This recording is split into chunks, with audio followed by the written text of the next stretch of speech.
Well, I haven't done this sort of style of a gaming pickup since episode 3, where I point the camera in this angle and whatnot. You can see the closet door and the other shelf where I normally hold the camera and whatnot. The last time I did this shelf wasn't here. It was a small little table that had all my handhelds. Hey, I got more games. What can I say? So yeah, just for something different, we're going to be trying this style again, even though it looks extraordinarily different from the last time I did this, back in October of 2013. Anyways, let's show off some games.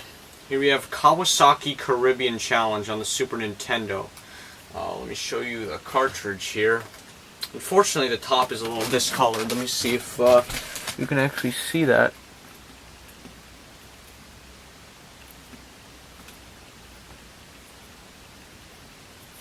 Okay, you know what, I'm obviously wasting my time trying to see if the camera can focus on a slightly yellowed top of a Super Nintendo game. Anyways, so in this game, you can choose between a jet ski watercraft or a ninja motorcycle.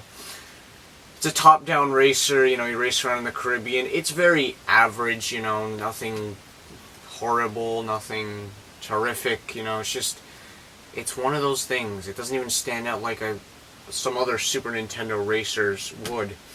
But you know what? Again, it's just, it's a decent game. I like to think that they probably did a, fair enough job at differentiating the motorcycle and the watercraft and, making them not feel the same like you'd think they probably would. So, yeah, whatever. It's just a cool thing to have, especially in box. Even came with a poster, and there's no manual except for a weird-ass fucking photocopied manual. But yeah, there you go. Well, let's see. How about some N64 stuff? I only got 2 N64 games here, but you know what? Hey, whatever. They're still sort of cool to have. We have NBA In the Zone 98. The first in the Zone series, at least on the N64.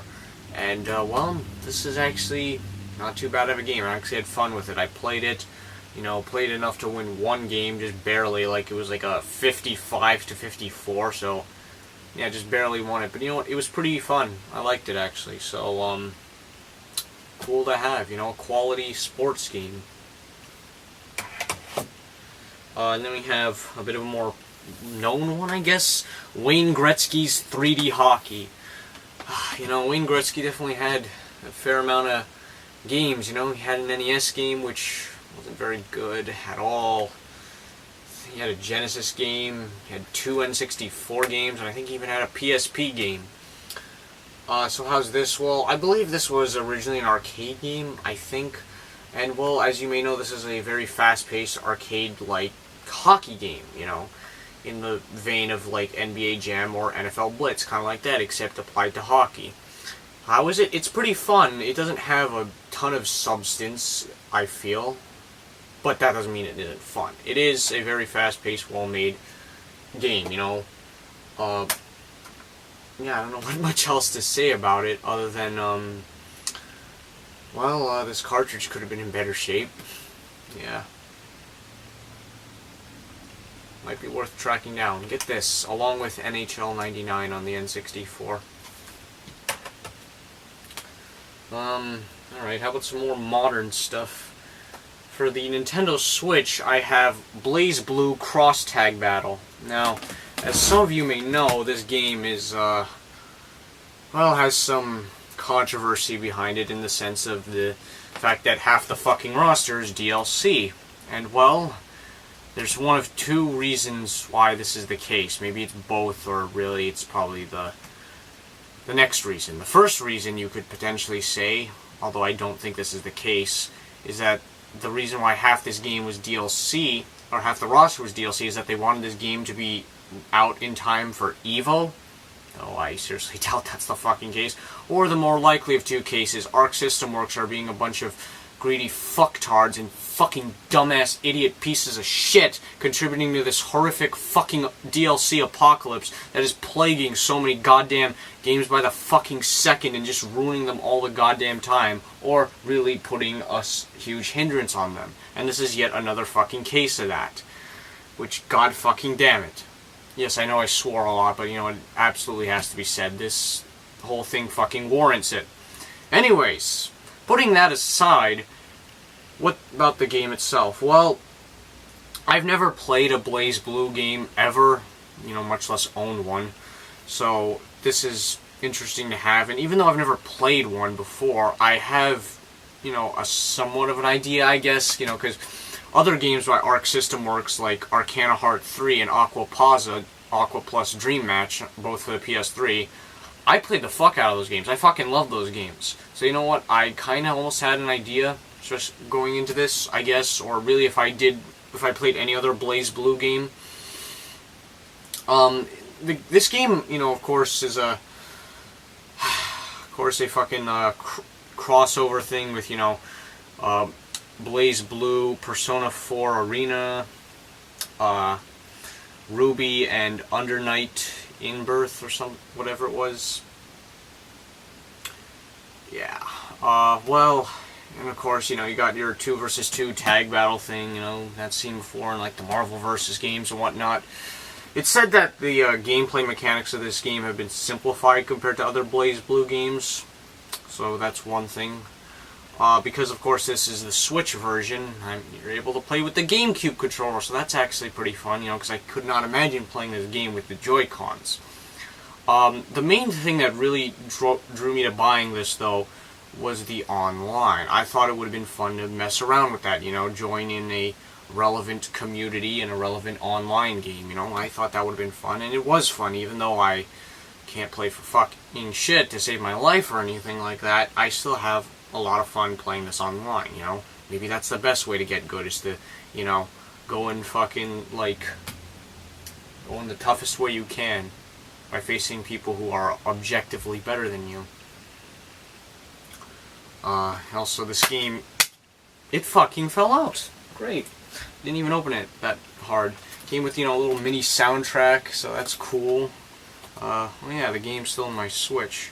So, yeah, despite the obvious DLC controversy and whatnot, and the fact that this game is simplified, that might be a detriment to some.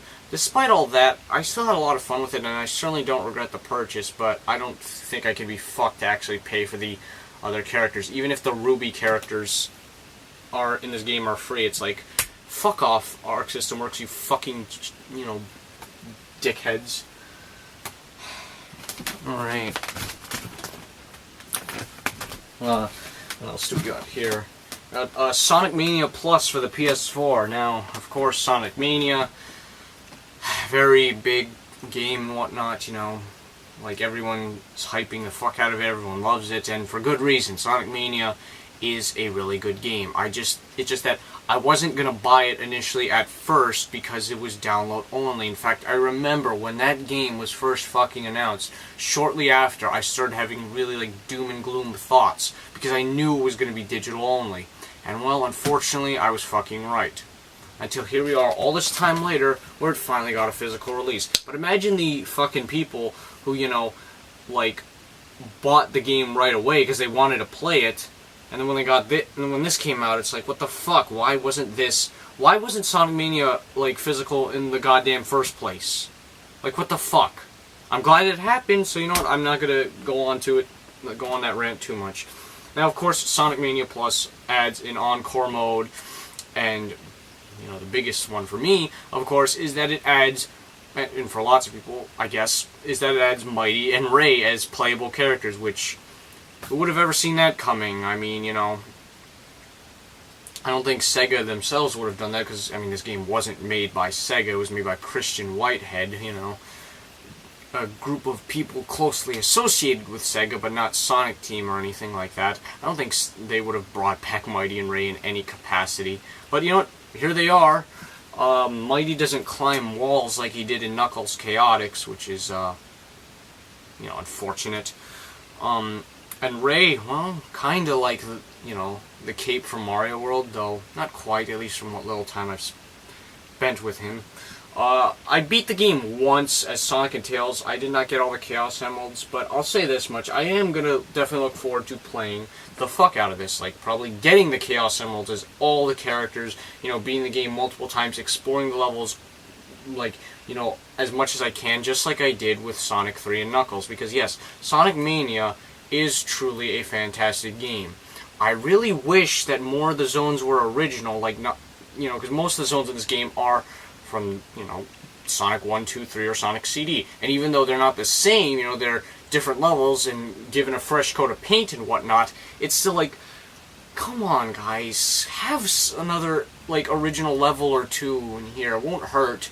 But regardless of that, I guess even if you, just put in your head that that Hydro City Zone isn't Hydro City Zone in some other original zone, still lots of fun. The levels in this game are very well designed. Some people go out of their way to say that this is the best Sonic game ever. I don't know what I personally think would be the best Sonic game ever, but you know what? There's no doubting that this is a fantastic game and a very well-made game overall. And just even seeing it with its slipcover and the little art book in here, it's really, it's really a cool thing to have and see, This is the first Sonic game I bought all year, mainly because I have most of them. So, definitely a great one to start off with. Let's see here. Alright, a lot of these games won't be nearly as long to talk about, so let's get on to them. Start off with, let's start off with this. This is Extreme Sports on the Dreamcast. Yeah. Well, it's a mix of, ATV, a biking, a snowboarding, a hang gliding, and, I guess also skydiving, though I have yet to see that part in this game. It's a mix of those, like, at one point you'll be riding an ATV, then at another point a bike, then another point a hang glider. It's an interesting sort of game, could do worse, could do better. I mean, in the case of the Dreamcast, the North American library, there's only 248 games, so I won't say no to any of them, and probably not even no to any of the other, like, regions, like, the Japanese and the European games. It's hard to say no to a Dreamcast game, things like that, and this is a decent one. I'd like to play more of it, though, yeah.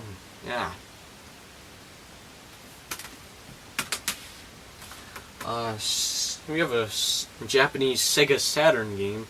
This is J-League Victory Goal 96, or maybe it's just Victory Goal 96. I don't know.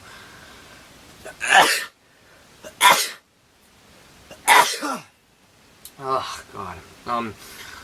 Yeah, I don't know if it's actually called J-League Victory Goal 96 or Victory Goal 96. In any case, J-League soccer game. Not a bad game, actually, It's probably the cheapest Saturn game I've ever bought. It was $5 at a store nearby me, so you know what? Hey, what the hell? Why not? And it plays fine. You know what? It's a cool thing to have and see. Music's energetic and whatnot, so definitely a welcome addition to, my Saturn collection. And this is also my 40th Sega Saturn game ever, so that's cool. Keeping in with the tradition of Saturn, here we have Battle Arena Toshinden Remix.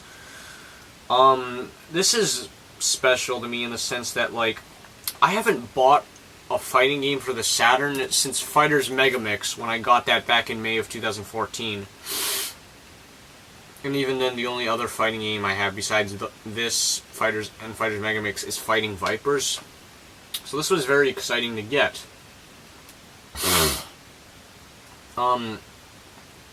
As you may know, the game first came out on the PS1, and this is a remix. They added a new character, and they also added a story mode too, so that's interesting.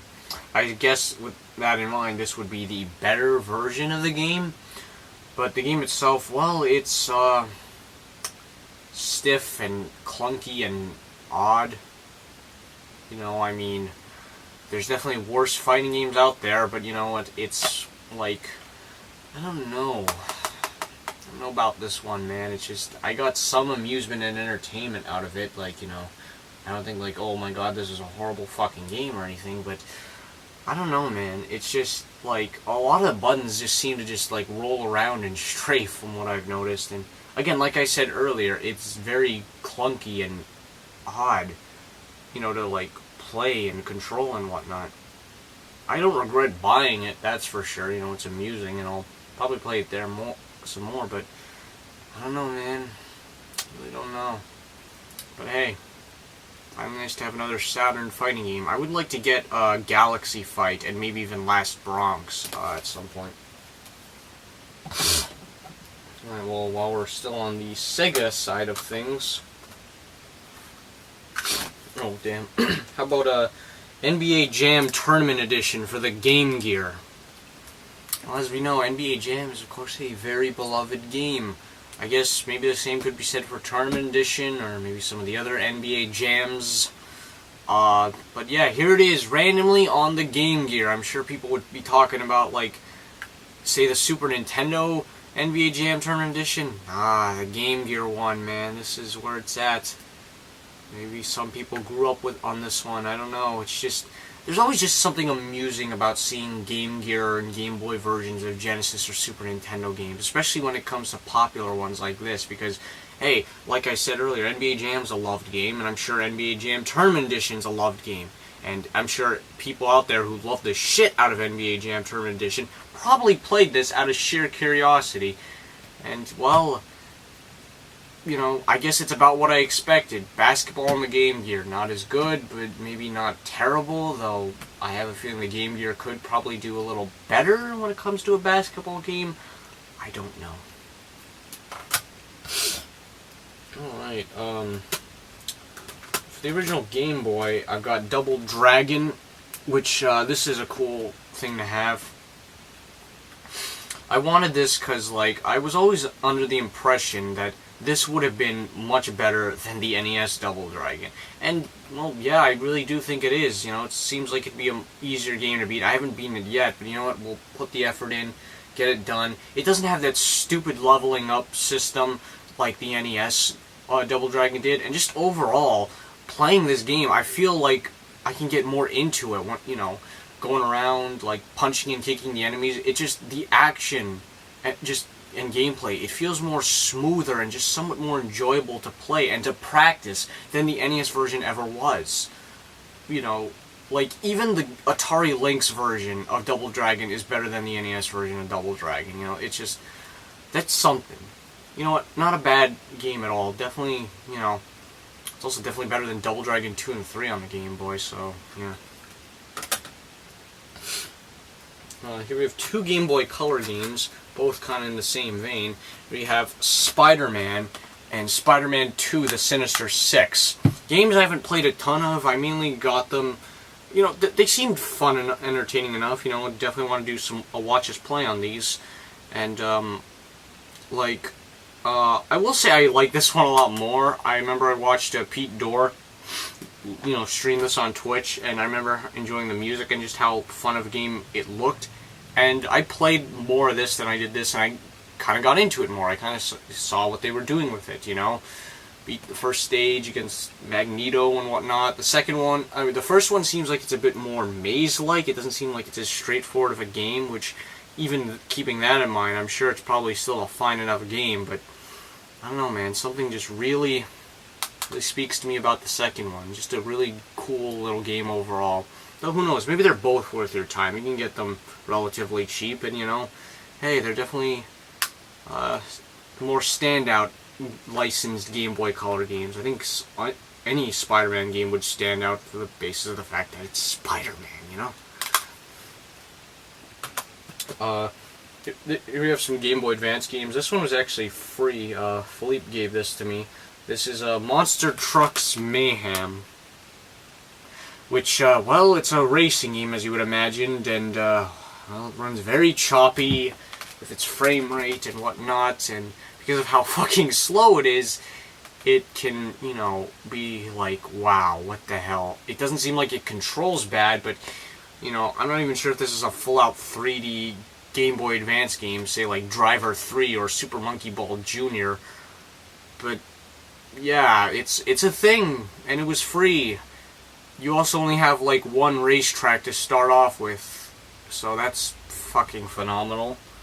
There seems to be 8, but again, you only have one starting off, which is like, I can't be fucked to even attempt to unlock these at the moment. Just let me race the one track a time or two, and yeah, not too great of a game. And here we have F-Zero GP Legend. Truth be told is I could have probably got this in the box, relatively cheap, and I probably still actually will rebuy this game in box, but I wanted this, I wanted a Game Boy Advance game to say, hey, I got one cool little Game Boy Advance game for this summer. And yeah, because it's F-Zero, of course, it's a little more wanted, though not terribly expensive,